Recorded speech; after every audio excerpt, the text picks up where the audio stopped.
Hi, good morning, everyone. My name is Ryan Wilson. I'm the Executive Director of the Arizona State Chapter of NORML.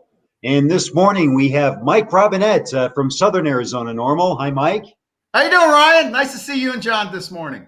Thank you, and good to see you as well. And John Udell from Arizona NORML, our Communications Director. Good morning, John. Morning, Ryan and Mike. Morning, John. Morning, Ryan. Good morning. Good morning. Good morning. All right. So this morning, one of the things that we haven't talked about, and I'm going to let Mike dig in on this, but that is the history of legalization attempts here in Arizona. And so let's talk a little bit about that, Mike. What's that actually look like? Well, there is a storied history of legalization in Arizona. Most of it failed, but we actually, believe it or not, with 65% of the vote in 1996, passed Prop 200 in Arizona with 60% of the vote. And Prop 200 was actually the Drug Medicalization Prevention and Control Act, which gave a provision that allowed doctors to prescribe actually cannabis. And the provision was then repealed by the state legislature. Really? Leading into 1998, after the voters with 65% of the vote said, yes, we want medical marijuana in Arizona. In 1996, the year it passed in California, when California was the first state to go medical. And what happened, because the legislators rejected the citizen initiative, Prop 105 came out in 1998. And we all know Prop 105 because we refer to it all the time with Prop 207.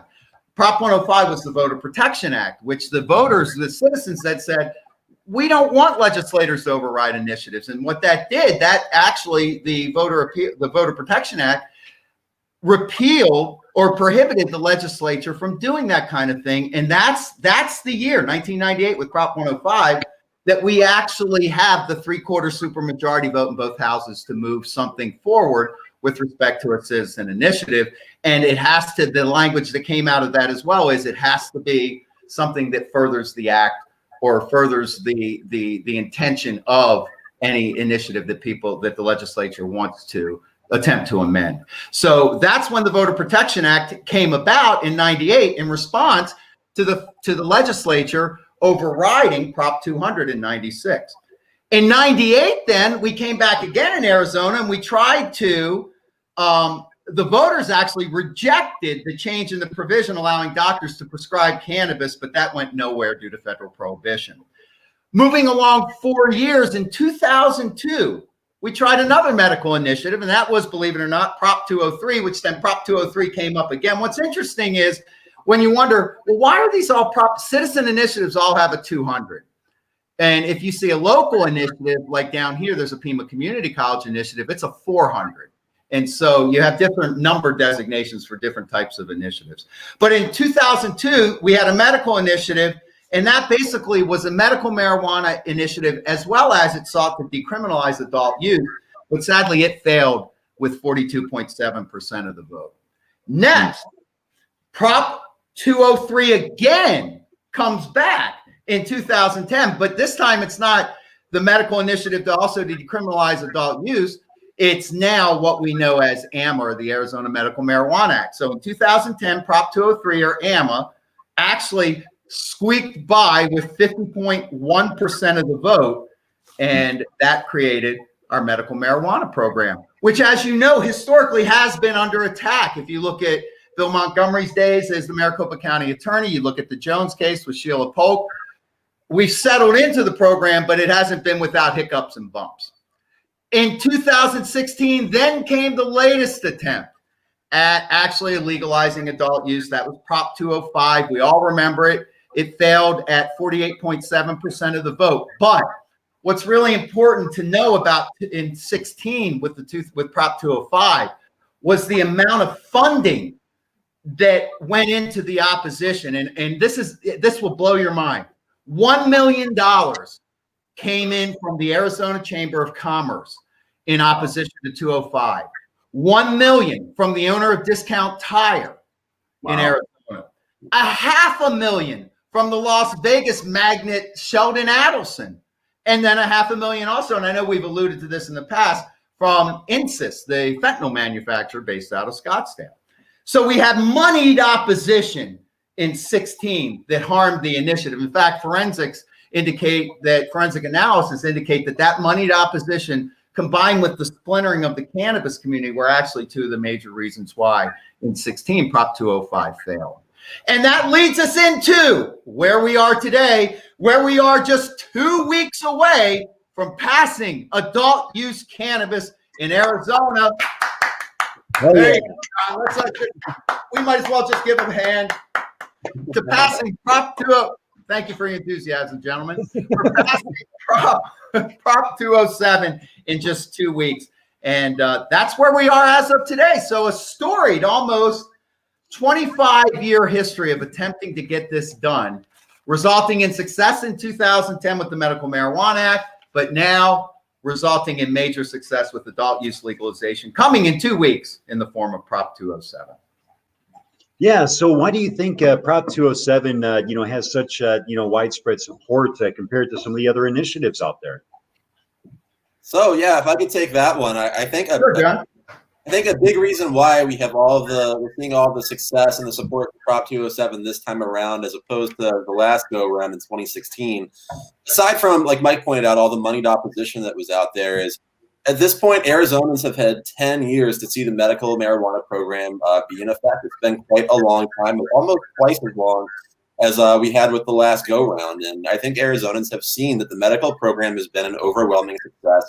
Patients have had access to the money, to the medicine that they need.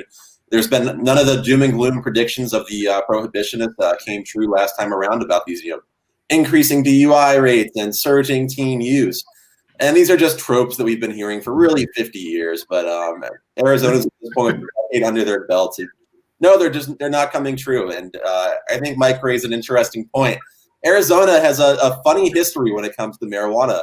We were, like Mike said, in '96, we were one of the first 2 states to pass a medical program for our voters, along with California. But here we are today with felony records, felony charges, laws on the books.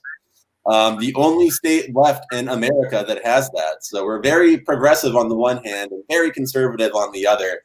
And I think it's high time, excuse my pun, unintended, for us to finally bring that into alliance with each other and adopt a real just regime of marijuana laws in the state of Arizona.